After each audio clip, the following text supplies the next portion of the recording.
Hi, welcome to மகா kitchen. உங்களுக்கு இன்றைக்கி வந்து ஒரு நியூ ரெசிபி என்ன அப்படின்னா பாஸ்தா செய்கிறது எப்படி அப்படின்றது தான். இன்றைக்கி ஒரு கான்டினென்டல் ரெசிபி பார்க்க போகிறோம். அந்த ரெசிபி என்ன அப்படின்னா பாஸ்தா. ஓகேவா? ஸோ இது வந்து ஒரு 4 மெம்பர்ஸ்க்கு பாஸ்தா. இது நமக்கு கடையிலே அவைலபிளாக இருக்குது. நீங்கள் இது மாதிரி வாங்கி ஒரு 1/4 கிலோவுக்கு மேலே எடுத்திருக்கேன் நான். எக்ஸாக்டாக ஒரு 300 கிராமு. ஒரே ஒரு குடமிளகா, 2 பேக்கெட் சீஸ். இது நல்லா ஹெவியாக இருக்கும்.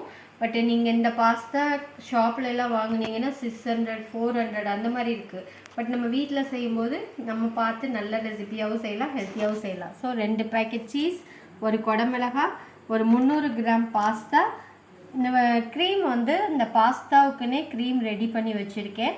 இது எப்படி ரெடி பண்ணுறதுன்னு நெக்ஸ்ட் வீடியோவில் நான் போஸ்ட் பண்ணுறேன். இன்றைக்கி வந்து க்ரீம் ரெடி பண்ணி வச்சுருக்கதை எடுத்திருக்கேன். தேவையான அளவு உப்பு, அதே மாதிரி கார்ன்ஃப்ளவர் மாவு. ஏன் அப்படின்னா பாஸ்தா கொஞ்சம் நல்ல கிரேவி மாதிரி இருக்கும்போது சாப்பிட்றதுக்கு டேஸ்ட் நல்லாயிருக்கும்.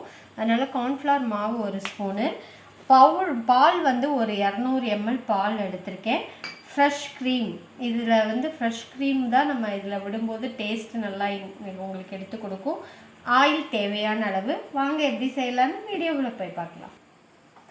இப்போது ஸ்டவ் ஆன் பண்ணிட்டோம். ஸ்டவ் ஆன் பண்ணிவிட்டு இதில் வந்து இந்த பாஸ்தா எடுத்து வச்சுருக்கீங்க இல்லையா, இதை போட்டு நல்லா பாயில்டு வாட்டரில் இதை போட்டு கொதிக்க வைக்கணும். கொதிக்க வைக்கும்போது என்ன ஆகுது அப்படின்னா கூடவே 1 ஸ்பூன் வந்து ஆயில் போட்டுக்கோங்க.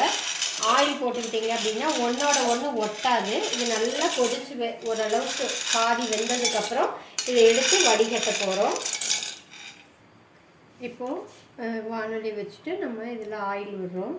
இந்த ஆயில் கூடைய இப்போ இந்த குடமிளகா ஒன்று சொன்னோம் இல்லையா, இதை கட் பண்ணி எடுத்து வச்சுருக்கேன்.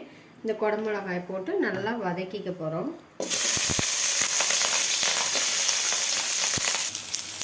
இப்போ பாருங்கள், இந்த பாஸ்தா வந்து தண்ணியில் போட்டது நல்லா கொதிச்சுட்ருக்கு. கொதிச்சதுக்கப்புறம் நம்ம அதை என்ன பண்ண போகிறோம், இதை வடிகட்டியில் போட்டு சில் வாட்ரு போட்டு நல்லா இது பண்ணி எடுத்துக்கிட்டோம் அப்படின்னா கொஞ்சம் நல்லா கிரிப்பாக இருக்கும்.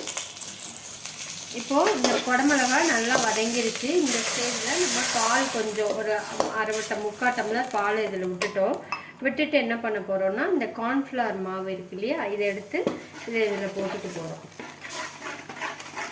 இப்போது இது நல்லா கெட்டியாகும் கார்ன்ஃப்ளவர் போட்டதுனால. இந்த டைமில் நீங்கள் கொஞ்சம் வாட்டர் மிக்ஸ் பண்ணி அப்படியே கலக்கணும். நல்லா வந்து கொதிக்கணும். இது இந்த கிரேவி மாதிரி இது கொடுக்கறதுக்கு தான் இந்த கார்ன்ஃப்ளவரும் மில்க்கும் விட்டுருக்கோம்.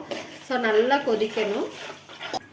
இப்போது இந்த இதில் வந்து நல்லா நம்ம ஃபில்ட்ரு பண்ணிவிட்டு இதில் நார்மலான கொஞ்சம் சில் வாட்டராக இருக்கிற வாட்டரை, ரொம்ப சில்லுன்னு வேண்டாம், இது வார்ம் வாட்டர், நார்மல் வாட்ரு போட்டு இப்படி நல்லா எடுத்துக்கோங்க. அப்போ தான் இது உங்களுக்கு டேஸ்ட்டு நல்லாயிருக்கும். இப்போ இது நல்லா கெட்டியாகிடுச்சு. இந்த டைமில் இதில் உப்பு ஆட் பண்ணுறோம். இந்த உப்பு ஆட் பண்ணிவிட்டு நம்ம இந்த பாஸ்தா வந்து எடுத்து இது பண்ணி வச்சுருக்கோம் இல்லையா, வடிகட்டி, அதை வந்து இதில் ஆட் பண்ணுறோம். ஆட் பண்ணிவிட்டு நல்லா இப்படி கலந்து விட்டுக்கோங்க. ஏன்னா அந்த உப்போடு சேர்ந்து நல்லா கலக்கணும். இந்த ஒரு 1/4 டம்ளர் பால் நான் வச்சுருக்கேன், அந்த கடைசியில் விட்டுக்கலாம். இப்போது இந்த க்ரீம் இருக்குது இல்லையா, இதில் சில்லி ஃப்ளேக்ஸ் எல்லாமே ஆட் பண்ணியிருக்கேன். காரத்துக்கு இதிலே எல்லாம் இருக்குது.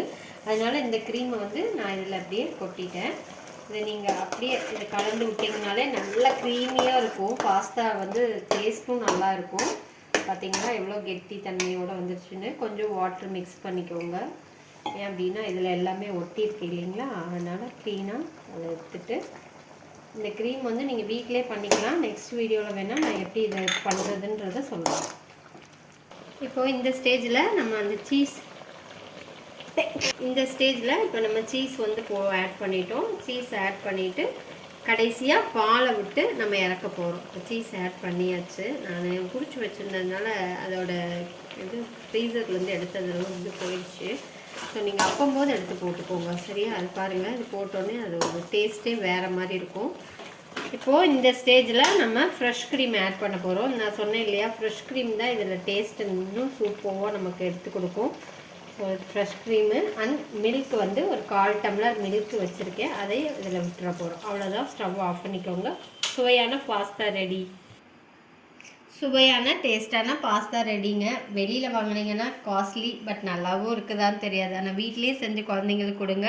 ரொம்ப ஹெல்த்தி, ஹை ப்ரோட்டீனும் இருக்குது. ஓகே, நம்மளோட ரெசிபியை செஞ்சுட்டு எப்படி இருக்குன்னு கமெண்ட் பண்ணுங்கள். சேனலை லைக் பண்ணுங்கள், சப்ஸ்கிரைப் பண்ணுங்கள். தேங்க்யூ.